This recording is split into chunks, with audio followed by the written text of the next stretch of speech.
So bringing this realization, I understood this in myself, but I had to express it in this act of imagination. I have to give expression to it in the object, in the objective, for it really to feel like I've actualized the experience so that a realization can be had. And what I mean by realization was the capital R, where there's this understanding in realization, in reason, for the, the purpose of things, the justice of my life, the rights and the wrongs, and the hows and whos and wherefores. And what a journey that stuff is. And so my pain influences me. My personal experience, whether it be pleasurable or painful.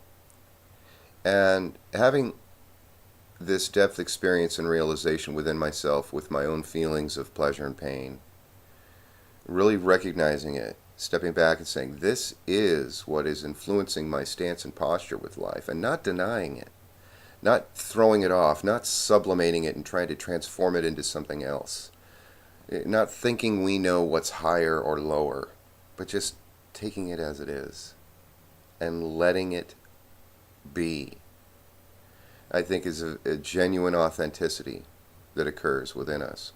And there are a lot of people outside of us that don't want that genuine authenticity to be experienced by them. You know, the mind duplicates everything instantaneously. We're given an object lesson, we go, oh, I can do that. And so when I have a genuinely authentic response to someone, if they're caught up in wearing their costumes and playing their roles, a genuinely authentic response may not be what they're used to within themselves, and then their mind duplicates it, so they throw it off, and they don't want me around. They don't want a genuinely authentic response. So many defensive techniques. So I see this influencing my relationship with women in particular, generally speaking. Men can handle it much more than women. I'm not going to get into why, but I just see, generally speaking, that when I have a genuine response, ladies seem to step back and go, wait a second. I'm not sure they know how to handle it. I know that women have all kinds of techniques, and I haven't met every woman, and there's plenty of women out there that are just tremendous beings, people, with a wide array of skills and techniques that are just wonderful. Same with guys. However, a genuinely authentic response is not one to be controlled, as in a tyranny. And we live in a democracy, so let us say that a genuinely authentic response is just one of a myriad of responses.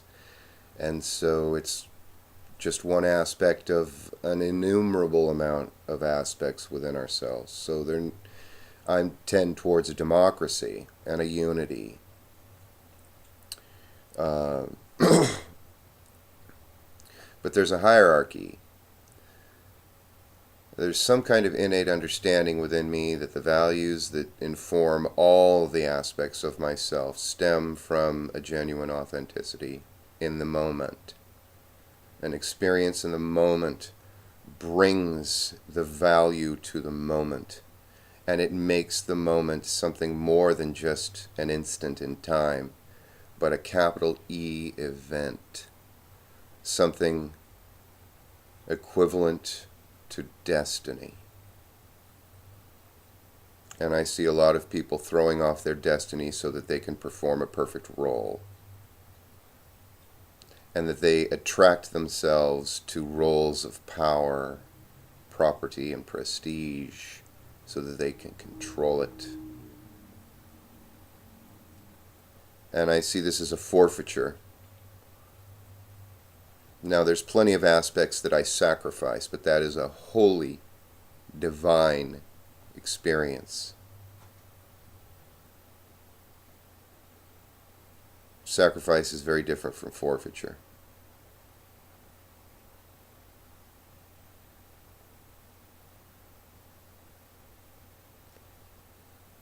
And though my children have the ability to be themselves with me,